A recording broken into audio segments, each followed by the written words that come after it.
Hello, everyone. Thank you for joining this Discover Economics webinar today. My name's Daniel. I'm a second year UCL student studying economics. And yeah, it's very impressive to see such a big turnout. I know probably just finished school. A lot of you will be tired, wanting to chill, but it's very impressive to see that you've come to see more, learn more about economics, UCAS applications, more about degree apprenticeships. And I know you're probably all busy with A levels, UCAS applications, also extracurriculars. I'm not sure I would have done this in year 13, so I'm very impressed with you guys. But let me firstly give you a rundown of what the plan is today. So, firstly, I'm going to be talking about a little bit about my introduction of how and why I wanted to study economics. And then after that, we're going to hear from Annika Johnson, who is a Bristol academic. So that will be really useful for you all to learn about because she'll be able to give you a lot of application tips, a lot of advice, a lot of guidance on how to sort of structure an application, and also what economics at university is actually like.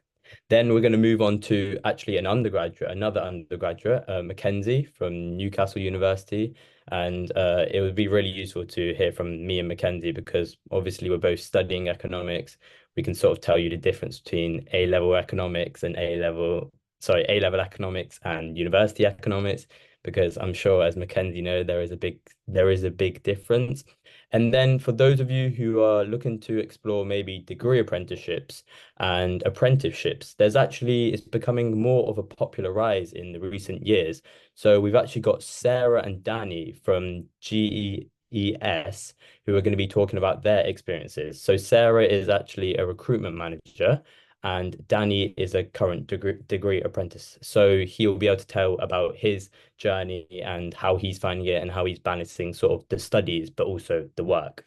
So firstly, you're probably wondering what is Discover Economics, but before, make sure to follow Discover Economics on social media. And I think all of you would have got a poll. So if you could please type in the answers to the poll at the start, and also there will be a poll at the end of the webinar. That'll be really useful for us because then we can also see where you're coming from, what sort of stage of your school career journey you're in, and what sort of like degree do you want to apply for, a degree or a degree apprenticeship. So, Discover Economics, you probably already know it's a charity aimed at improving representation in economics. And the whole point of today's webinar is to just talk about UCAS applications, economics at university, and sort of just demystify that economics is a very boring subject and there's not much to do with it because there is a lot to do with the subject and it's actually very interesting, as I can say from personal experience. So I'll just give a little brief background into sort of why I wanted to study economics and how I got into UCL economics. So it sort of came between year 10 and 11 that I really sort of read the news. I think Rishi Sunak was chancellor during the COVID-19 pandemic. There was a lot going on with the economy back then.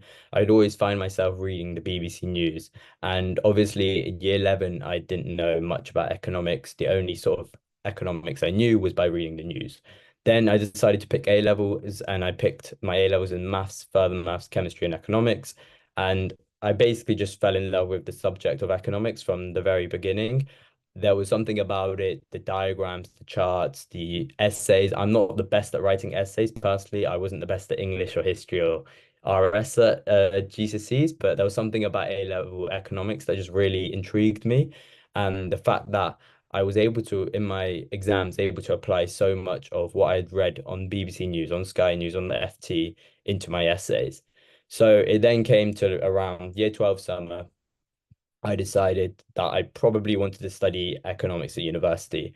I then did some research and then I realized that economics at university was very different to economics at A level, as Mackenzie will say later on.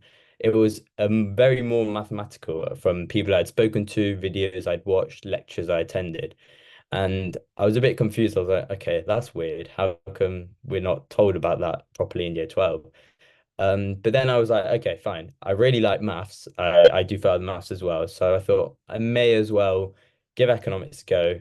I realized the combination of maths and economics to study economics at university worked really well. Like two of my favorite subjects, maths and economics. And basically, economics at university was a mix of both. So I thought that was really good for me. So I was like, okay, I may as well apply. So I applied to two London universities, one of them including UCL, and then I applied to three non-London universities. If I was to go back and do my applications again, I would do all five London universities. That is just, I can't see myself not living in London, especially as a university student. So I just think it's the best for me. So the reason I don't know why I applied probably not three non-London universities. I think maybe because of the competition. But if I was to go back, I would 100% go five Londons. So if you do want to know more about London University and sort of like budgeting and just a bit more about life in university in London, it can be obviously expensive and it's like stressful in the hustle and bustle of the city. Please do ask me in the Q&A down below or message me at some point. And on that topic, on the Q&A, there is a Q&A and a chat function. So I think for general comments, if you could please put that in the chat function. And if you've got questions to any of our speakers today, please can you put it in the Q&A because I'm sure a lot of you will probably have questions, and I'm sure all of the speakers will probably want to be speaking for hours, but we only have 10 to 15 minutes, so we can't cover everything. But if you do put your questions in the Q&A, I will be reaching out about them. So, and then I'll briefly touch on my first year at UCL Economics, just quickly. So, when I joined UCL Economics, I was really excited. London, obviously, hustle and bustle, lots to do. Um, I then found out really how much maths there was in my course. My first year, I had four modules, four compulsory modules, and three of them were just maths. And then the other one, which wasn't maths, still somehow maths managed to creep its way into it. And I don't know how, but they somehow just managed to include like some calculus and some diagrams in it. So I think one thing, if you did want to take from today, from me especially, is if you're applying to maybe a university like UCL or some other London universities, just make sure you know that you really like maths and you enjoy maths, because you will be doing a lot of maths at university. On that note, I think it will be good to maybe pass over to his Annika next, who'll be talking about applications, what the differences are between a joint course and a single honors course. And yeah, I think that'll be a really interesting presentation. I'm really looking forward to it. If you could all put your questions for me or Annika, please, down in the Q&A. And if you've got any comments, general comments, just put that in the chat. But on that note, I'll pass it to Annika. Thanks, Daniel. And let me try and share my screen. That was a super introduction. I'm going to try and give you a bit of an overview about applying to economics at university. For a bit of context, I'm currently an associate professor at the University of Bristol in the School of Economics. I've also previously taught at UCL, funnily enough, Daniel, and Royal Holloway, which is probably the only London university not actually in London. So, you know, I can answer questions from any of those different perspectives. I was actually different. I didn't study A-level economics at school. My school didn't offer it. I did art, French, physics, and maths, which was a weird combination, but one I enjoyed. So university was the first time I really got to study economics properly. So I'm happy to talk about that too. Okay, what I'm going to do for the next 5 to 10 minutes, though, is try and talk you through some of the things I would have liked to have known when I was picking my degree. I also work a little bit in university admissions at Bristol, so I'm going to try and give you some of the benefits of the types of questions I've been asked over the years to sort of help you guide your thinking early on in the process. So let me get started. Okay, so one of the things I think it's really important to know is you probably are aware that there are lots of different economics degrees out there. And broadly speaking, we can split these into things that are called single honours, which is normally a degree that only has one subject in it. And there's joint honours, which have 2 or more subjects in it. So a really common joint honours degree in the UK, or maybe not common, maybe famous degree in the UK is PPE, right? Politics, Philosophy and Economics. Increasingly these days, I think we're seeing like the emergence of sort of economics and data science, which speaks to that really mathematical end of the discipline, like Daniel was talking about, or economics and econometrics are often very similar. And then you get sort of the degrees that sort of economics combined with other humanities or social sciences like geography or politics, and so on. But there's quite a lot to choose from out there. And the exact joint combinations will vary at different universities. So you might want to spend a lot of little time thinking about it. Now, what all of these degrees should have in common, if it's a if it's a degree that really is doing economics, at some point in these degrees, over the first and second year, you're going to be studying some level of what we would call microeconomics.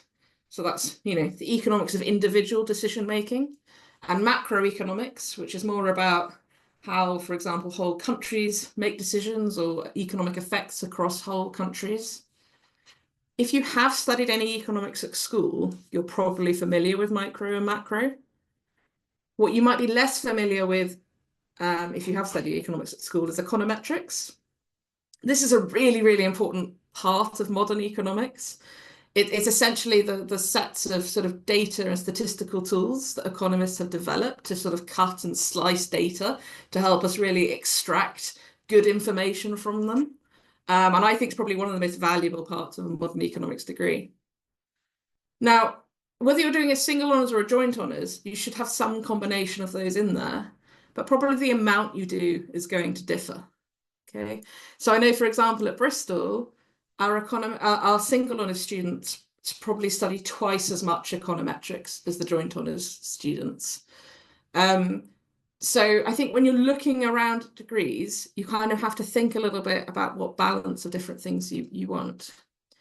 One of the most important things I think to point out is that it can feel like a joint honours degree is giving you more choice.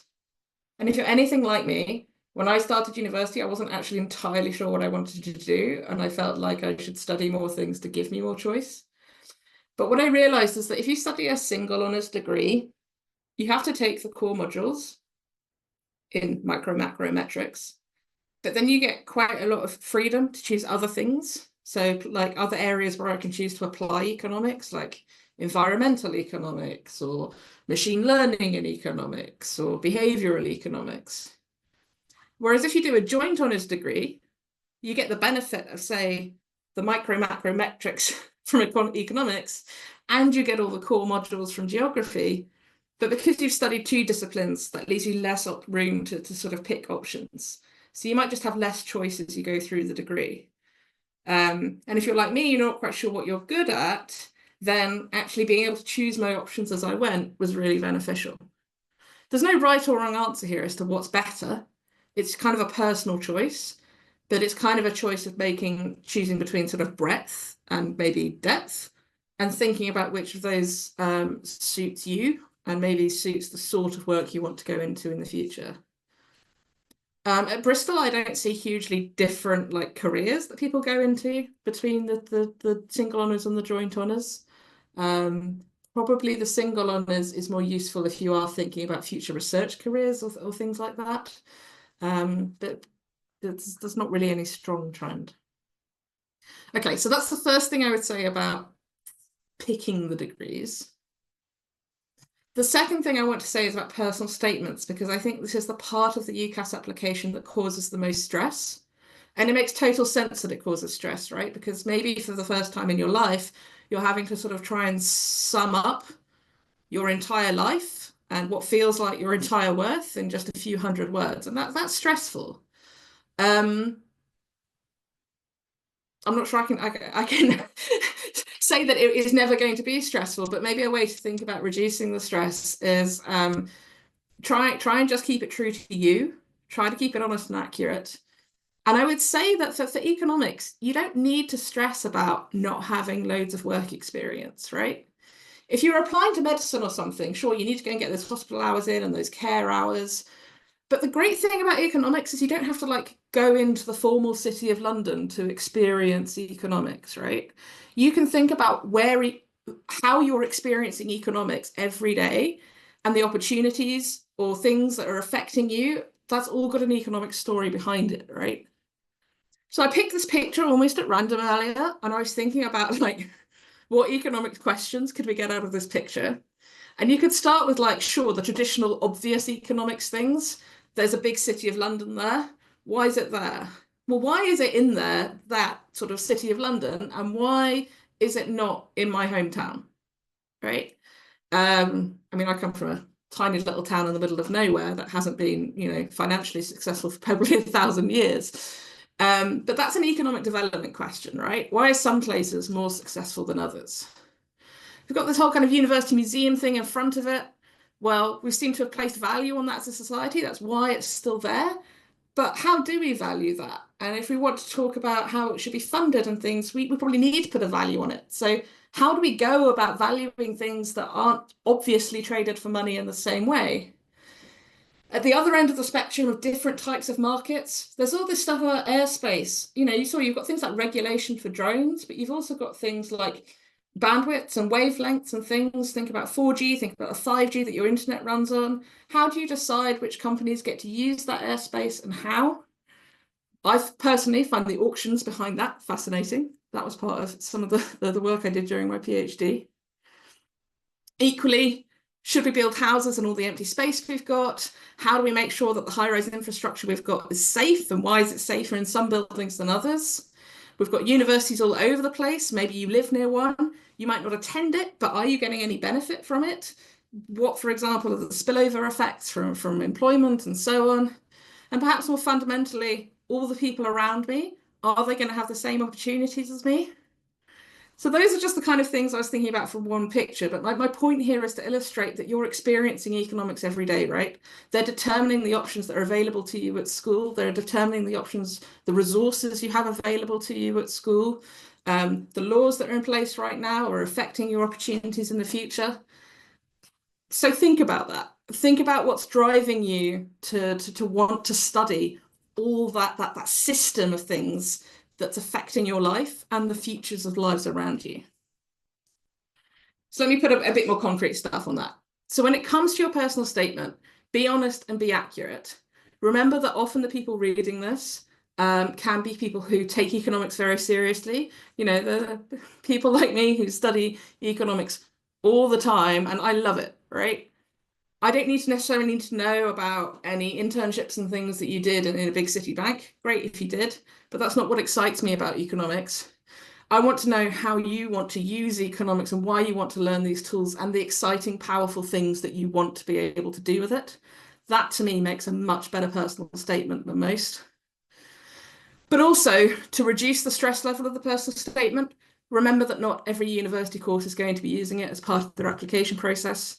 At Bristol, for all our economics courses, I don't use the personal statement as part of the selection process. So maybe when you're really stressing out about it, remember it's not going to determine absolutely everything. It can be important for some courses, and if you're going to apply to this thing for, a 3 or a 4 or a 5-year course, you should be able to write a few hundred words on why you want to do it.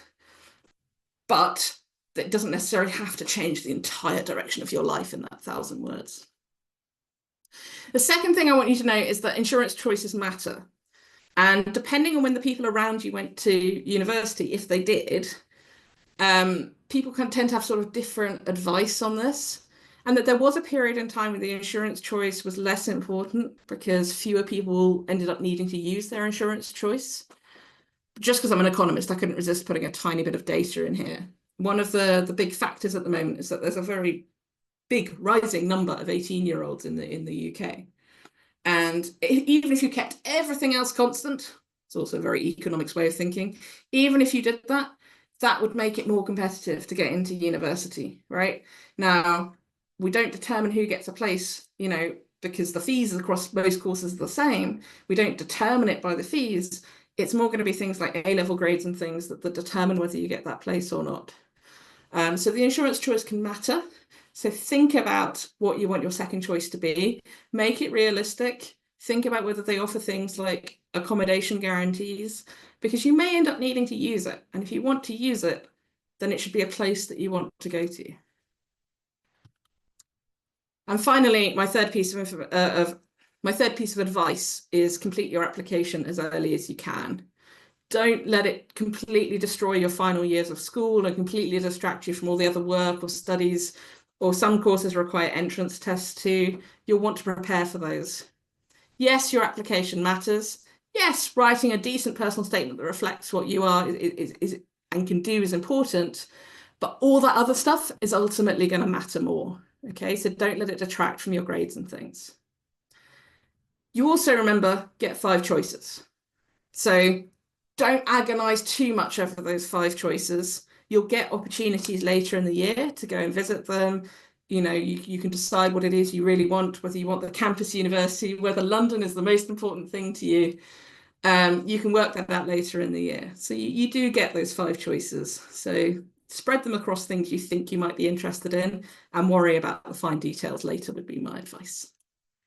I'm going to stop there, but I am of course happy to look at questions in the Q&A and chat and so on. But otherwise, I'll hand back to you, Daniel. Oh, perfect. Thank you so much, Annika. That was really, really interesting. You really sold the subject of economics within like 10, 12 minutes. And I really like the bit about how you mentioned work experience and more about you don't need it. Like from one picture, you can see how much economics impacts our everyday lives. And the question about everyone should think this, they should take this question from them today. How do you want to change the world? Because economics is all about the world. So how do you actually want to change it? And now we're going to hear on from a current undergraduate student, which will be really interesting, obviously, as we've just heard from Annika, who obviously she's an admissions recruiter and she's been looking at your applications. But now we're going to hear from Mackenzie, who can actually tell you what economics at university is actually like and why she wanted to study economics and also her how she got to the point of studying econ at uni. So Mackenzie, over to you. Hey guys, let me just share my screen.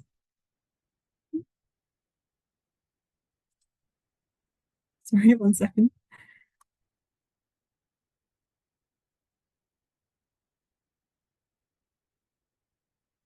Oh, for some reason it's not letting me present. Here we are. Okay, so wanted to just start a little and tell you about me and how I ended up doing economics. So originally I am from Blackpool and I didn't actually study economics at A level at all. I did A-level maths, A-level statistics, and fine art. So bit of a random mix, but I didn't do economics at all, and I kind of fell into it, I suppose. I'd spoken to one of my teachers at school, and we were talking about all these subjects and what I wanted to do at university, and they'd suggested economics. And I chose economics because it kind of fit with what I wanted to do. So economics is, it's more about having tools for understanding, human behavior, decision making, resource allocation, things like that. And it's more applicable. So I chose it because I really struggled with when maths isn't very applicable. A-level maths is very like equations on equations on equations. It's not very, I can see where this applies to the real world. My teacher suggested, well, you could do economics, and then that's very much applicable to the real world. I also chose it because of the wide range of like transferable skills that you get during your economics degree. So I think the one I found to be most useful is econometrics. So at Newcastle University, we learn a bit of computer coding to, kind of analyze econometrics. So I've had 2 modules, so on Starter and Python. So I'm familiar with a couple of computer programming languages now. And with the way the world's moving, I think that's quite a beneficial skill to have. A lot of jobs are wanting, at least some basic computer skills. And if you can offer a bit more, they love that. And as well, it helps a lot with being able to analyze data. The ability to interpret data and find patterns, draw conclusions. It's essential for a lot of jobs. beyond economics, marketing, finance, and consulting. These are all skills that you'll learn in an economics degree that you may not learn otherwise. You know, and there's so many different job sectors you can go into with just an economics degree. I mean, I've started applying for graduate jobs now. I'm in my 3rd year, so I've begun the process into getting a real job. I'm applying for consulting jobs, you know, investment banking jobs. There's so many different jobs you can go into. You know, if you want to go into finance, you can go into finance, tax, you know, often, you know, marketing as well. They love people with an economics degree. There are so many reasons to choose economics. Okay, when I was making my own UCAS applications, I'll be the first to admit I made quite a few mistakes. I didn't research well, and I ended up picking my first choice university being not a very good fit. I ended up having to go through clearing later on. So my biggest advice to you is research. You know, take the time to research the different universities, the programs they offer. You know, look at course content. Definitely look at course content. The campus facilities, you know, their reputation overall, location as well. Definitely don't just, you know, pick 5 universities at random. Definitely research. Again, what Annika said, start early. If you can get it out of the way as early as possible, you just take the stress off you. You can focus on your exams. You know, as well, when you're writing your own personal statement, don't get too stressed about it.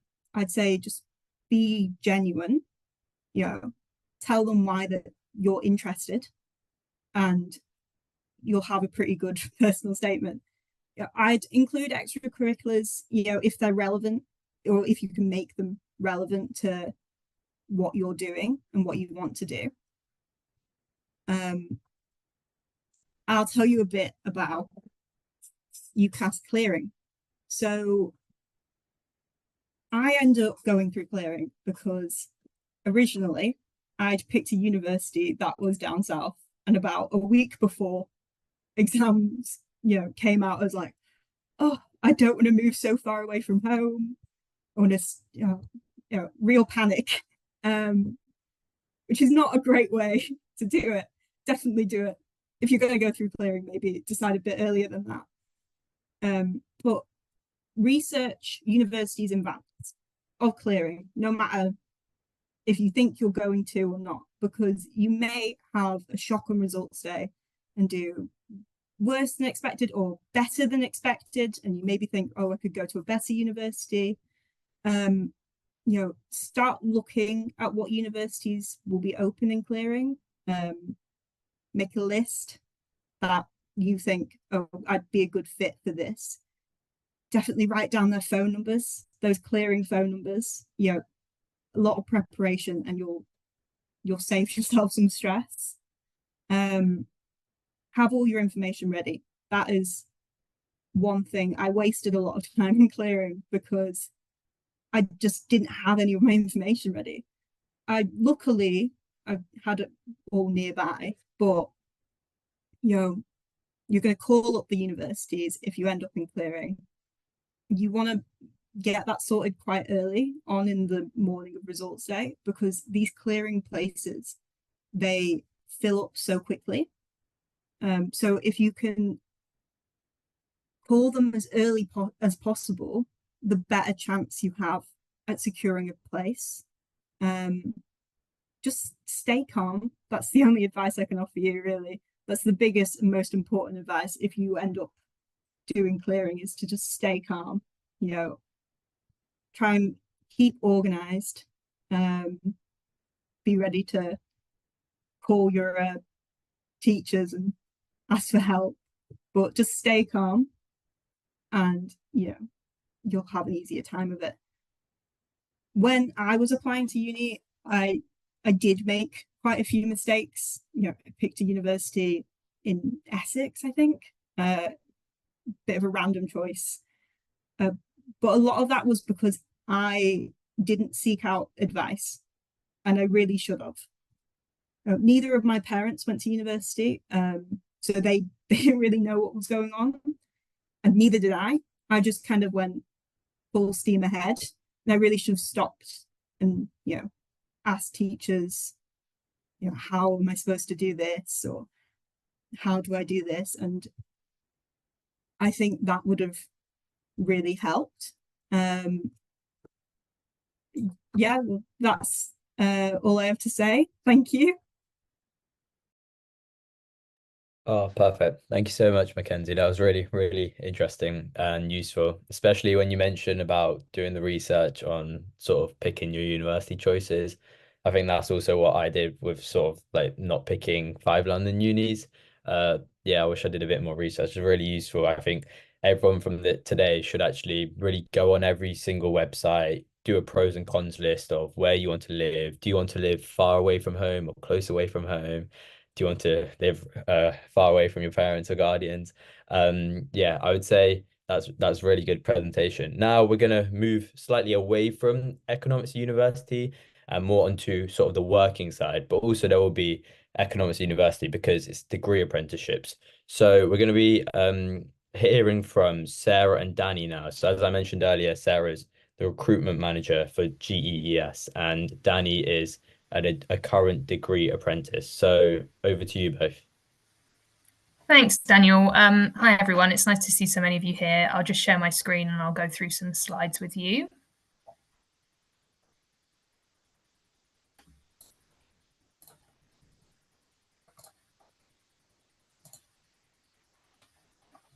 Okay, so hopefully you can all see my screen. So hi, everyone. My name is Sarah, and I oversee the Government Economics Service recruitment schemes. So I'm going to talk to you today about the Government Economics Service Degree Apprenticeship Programme and how this is an alternative way of moving into economics and an alternative to the traditional route of going to university to get your degree.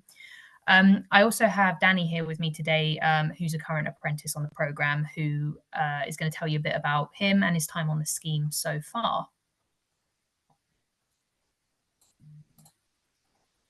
So we'll cover a few bits today. I'll give a very brief overview of what the Government Economic Service is, working in government as well, what the role is, what the application process looks like, is it's a little bit different.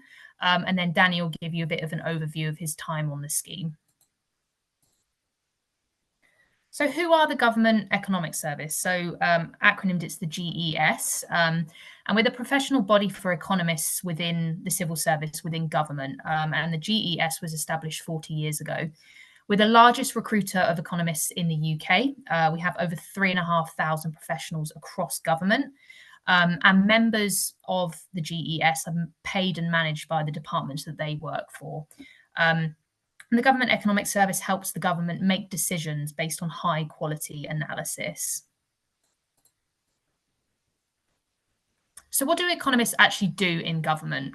They help with decision making. This is based on analysis and evidence. So as a member of the GES, you'd be influencing decision making in the heart of government. And you can always count on support from your team. You'll get lots of training to ensure you get the most out of a role within government in economics. And the work that you would do within government actually really matters. And if you want to change policy, you want to change the world, as previously mentioned, economics is, worldwide, and working within government is a really great place to start your career. So here's a few of the types of roles that you could find yourself in across government as an economist.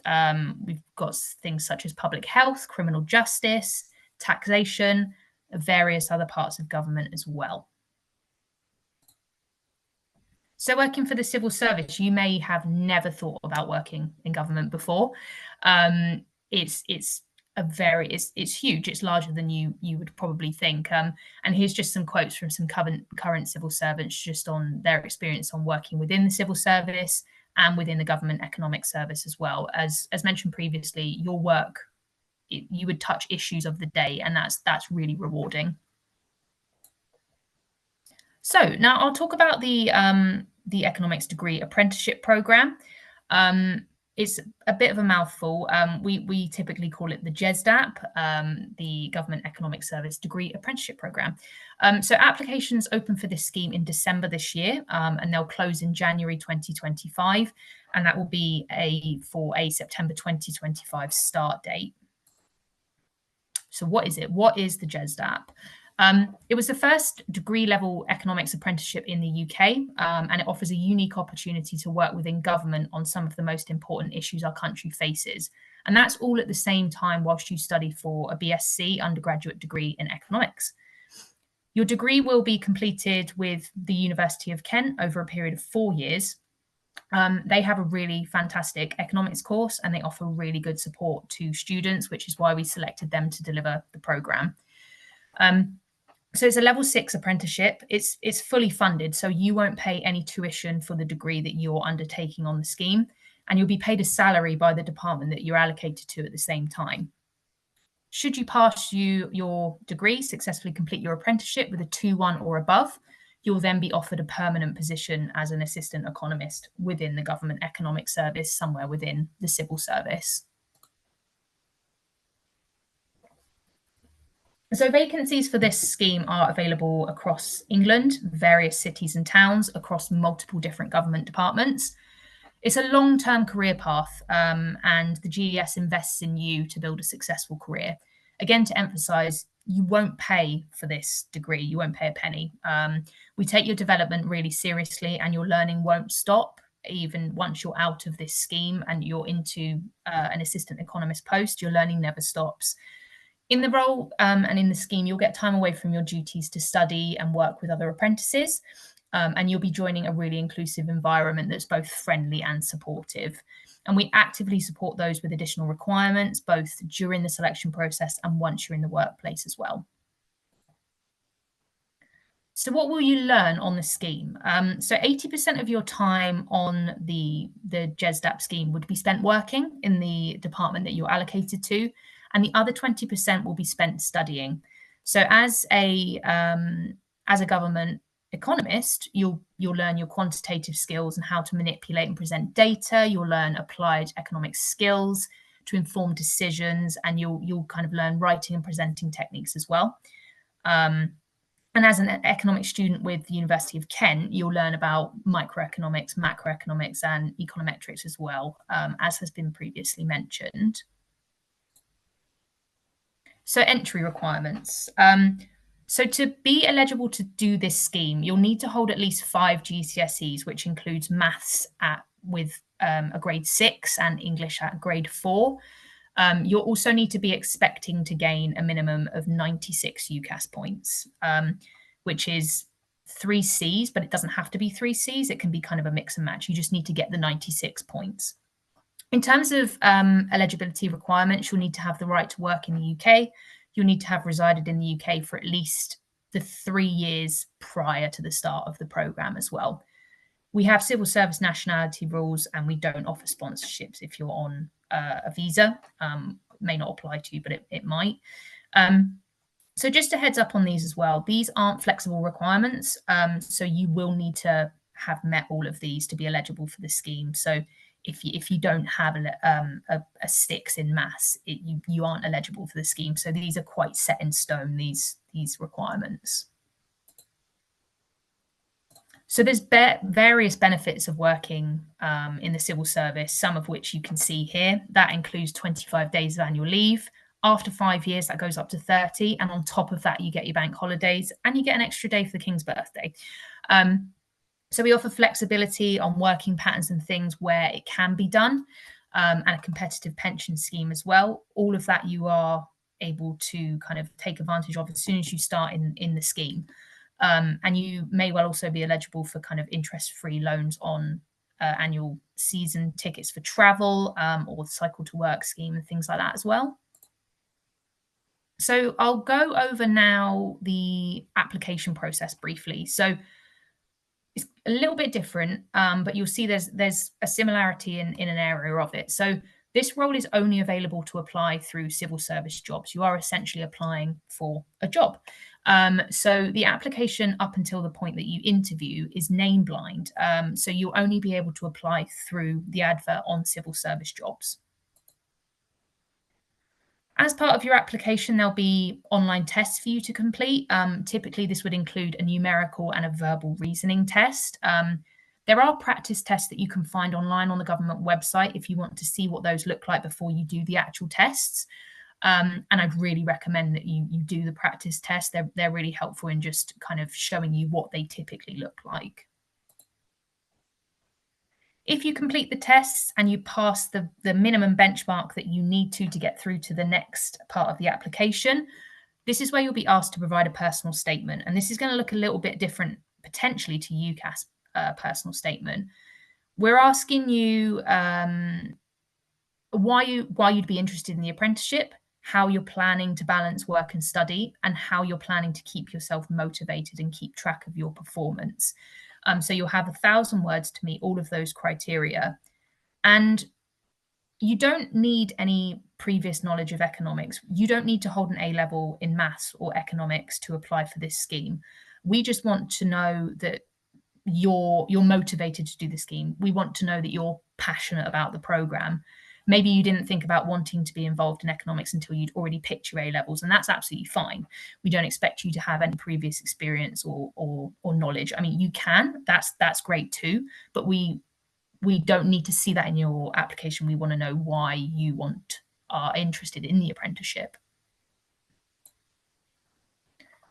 So once you get to the point of completing your application, getting through and passing the mark that is set, your application will be sifted and you'll be invited to an assessment centre if you're successful at that stage. These are going to be virtual and will evaluate your suitability for the role in 2 separate sections. So you'll be asked to undertake a written exercise, and then you'll be invited to complete a presentation and an interview.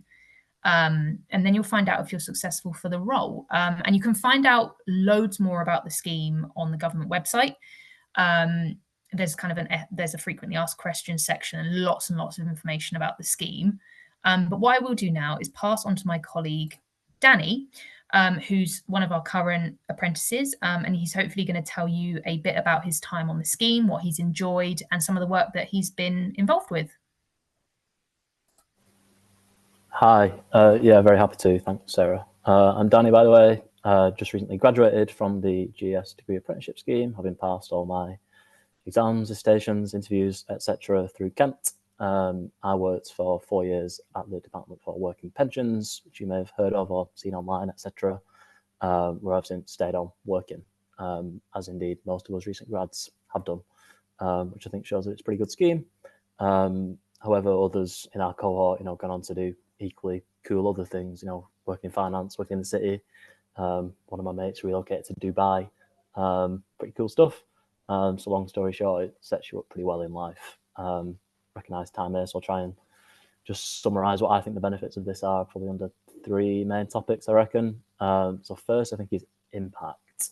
You are an apprentice, but you're really trusted and empowered to work on some really cool, really quite big government priority areas, which we'll get onto in a bit. Secondly, the variety. So over that 4-year scheme, you do at least 2 different roles that will each be quite different. So you come out a really quite rounded economist/analyst, which is a nice flex on your CV. And then just on that, probably my last one is your CV and your life experiences 4 years down the line. To me at least, just needs a bit of a cheat code for you'll be in your early 20s, but all this experience you'll have under your belt is pretty hard to match for someone maybe on a traditional uni route. So you've got 4 years working on pretty massive government issues that only seems to be getting bigger, more important, etc. With some really big stakeholders, whether that's other departments like the Treasury or working with private companies, ministers, other countries even. So I had something with Australia this morning. That's why I'm in a suit. You don't normally have to wear a suit, but I did this morning. Over that 4 years, your work will probably have been on the news in some way. You might have had some things published, which would be really nice to say. So yeah, I just think the kind of clout and the reach of your work is just pretty massive, really, for what someone in their late teens, early 20s will be able to say, to be able to point to and reference at that point in your career. just for some kind of anecdotes I've had from mates working in this scheme along with me. You know, some works at the UK Space Agency. That's pretty cool. Works on education policy, all the COVID measures way back when, NHS reform, climate change, net zero, state pension age, aging population. That's not even to mention kind of directly on a whole host of fiscal events, budgets, spending reviews and the like. So pretty fair to say, I think you get a pretty polished, varied, hard-hitting CV at quite a tender age, where you can say made a real big difference to some big areas, which is probably the biggest takeaway. But speaking candidly, you get 4 years quite decent salary for your age, no student debt, a really cushy pension. You know, as long as you're not in Louis Vuitton every weekend, that's a lot of money you'll earn in 4 years. That I think gives you a really big life platform to kind of get ahead of maybe a traditional uni route. You're doing 4 years of pretty much doing the same course as a normal undergrad. You're just taking a year longer as a result of you only do it on 1 day a week rather than full time like a normal undergrad. So you come out just as good an academic economist as you do a kind of practical one, which to me seems a bit of a win-win. However, you know what Sarah's just been through and me, it all sounds great, right? But law of supply and demand still holds. People know this is a great opportunity, so it does get very oversubscribed. I think we had over 2,000 applications for about 70 places in my first year. So, you know, if you do want to apply, make that pretty clear how you're going to make a difference, what this means to you, how you're going to be a great student, economist, civil servant, etc. You know, why you're applying, not just to save some money on student fees, but to kind of bring a wider passion to economics and make a real difference to government priority areas here. So that would be my whistle stop of the GESD app. But same name on LinkedIn if you want to find me and ask for any advice. More than happy to. Thanks. Perfect. Thank you so much, both of you, Sarah and Danny. That was really, really interesting, especially like back in the day, like 10 years ago, probably degree apprenticeships weren't as popular. And now every year, as you mentioned, 2,000 applications, that's a lot. They get becoming more and more popular. And I really like the way you said, Danny, how you become an academic economist, but also a practical economist after the 4 years. Whereas when I leave my degree, I've just got the academia. But anyways, that is the end of all the presentations from all the speakers. Thank you so much to all of you. Really appreciate you taking your time out of your evening today.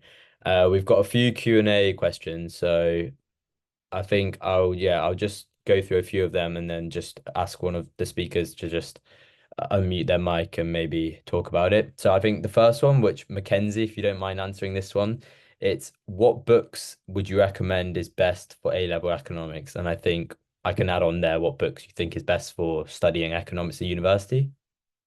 Yeah, I don't know much about A-level economics just because I didn't study A-level economics. I can tell you what I read before I chose economics at university. So I read a great book called Freakonomics.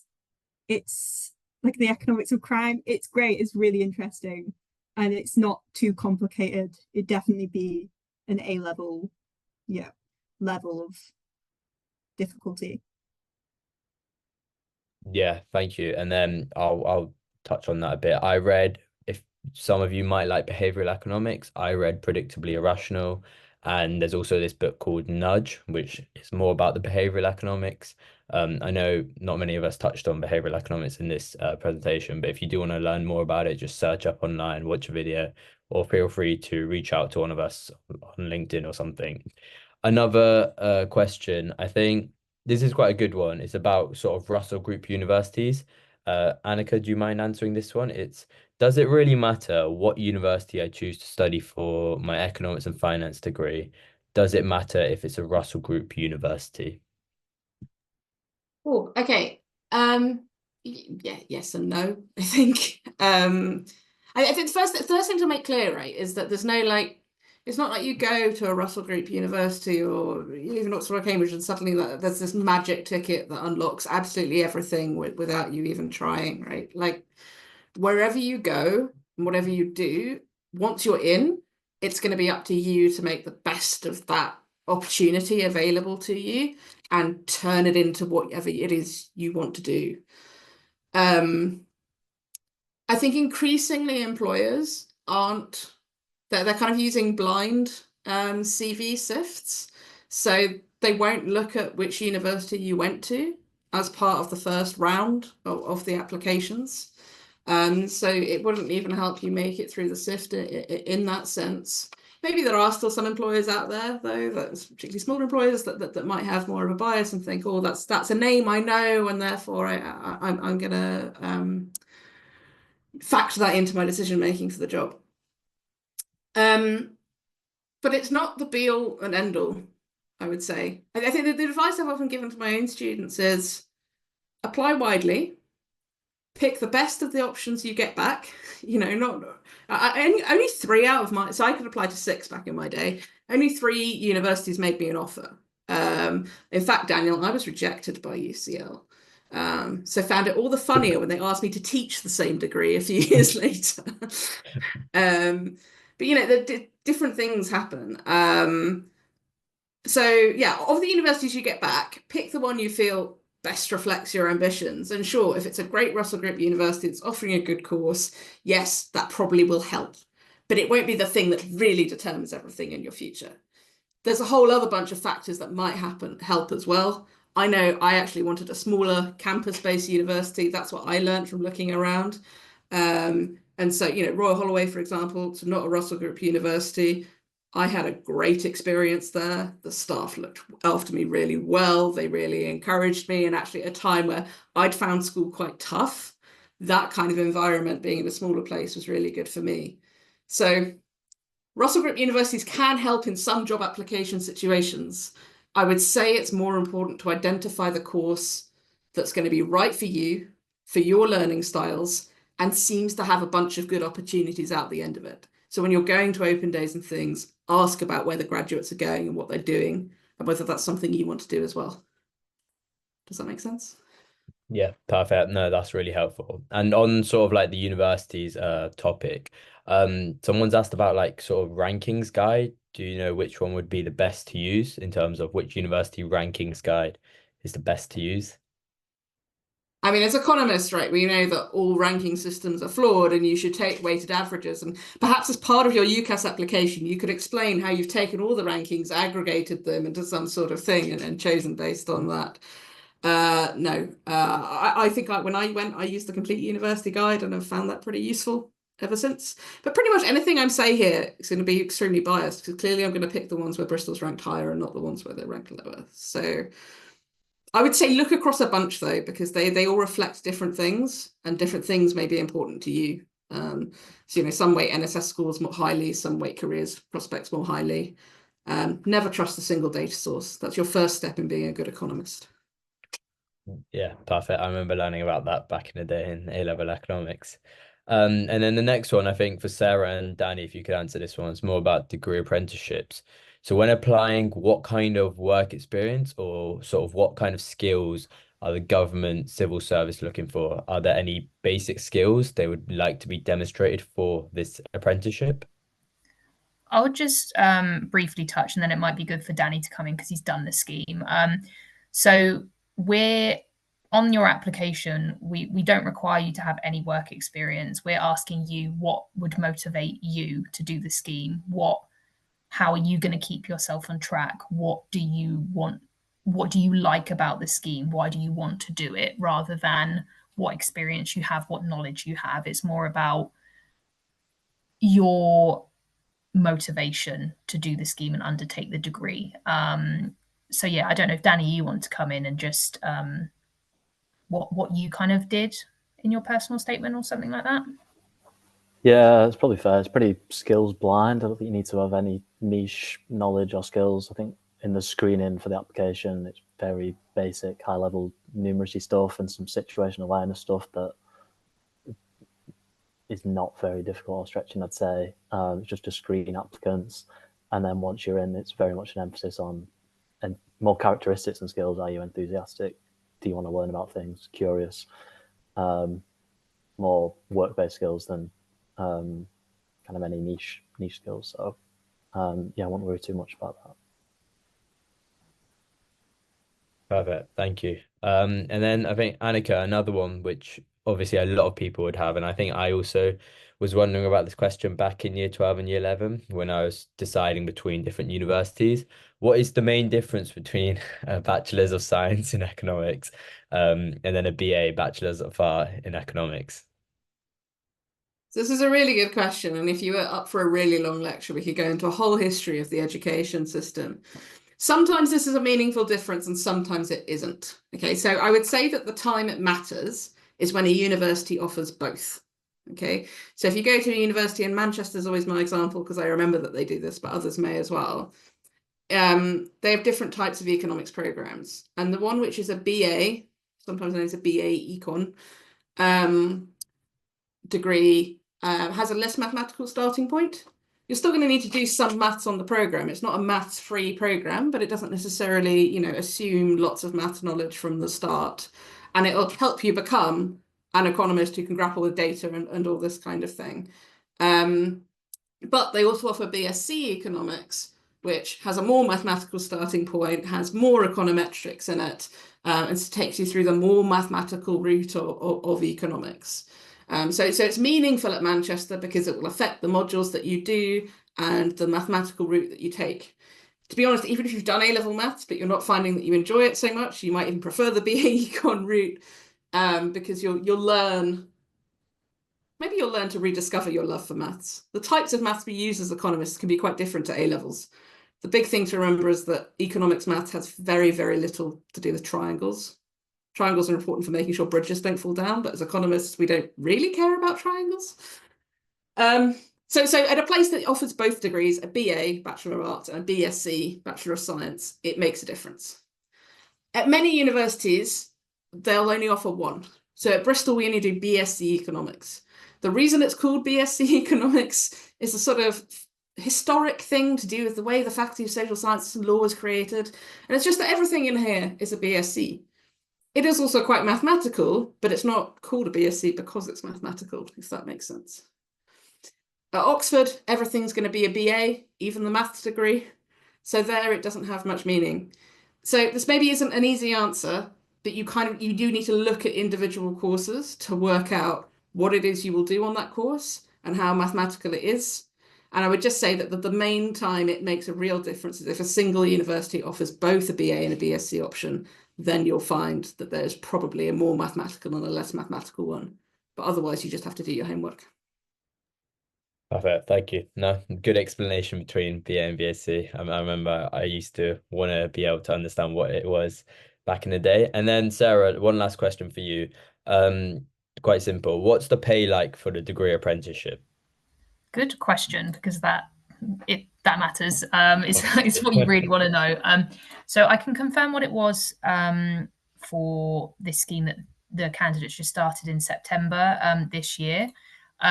Because we recruit across a lot of government departments, it does vary by department, and it also varies by location. So the very minimum that you would have been paid if you had joined now for this year's scheme in London would have been just over 26,500 a year.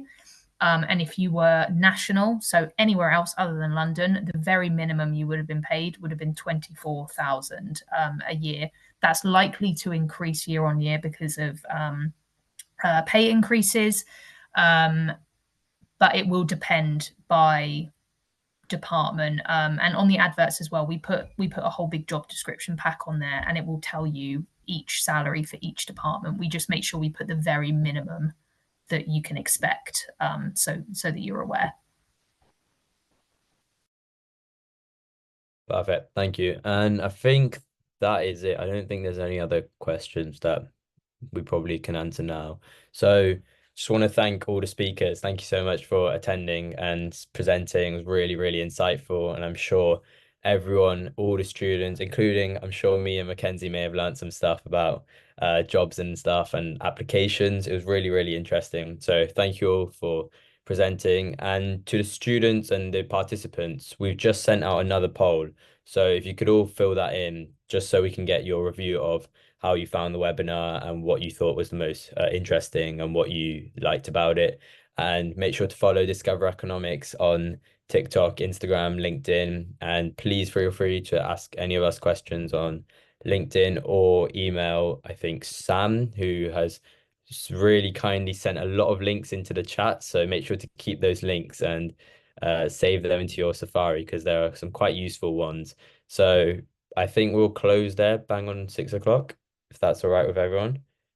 Yeah, discoverycon at res.org.uk if you want any further tips, and we'll be replying to your email. So thank you, everyone.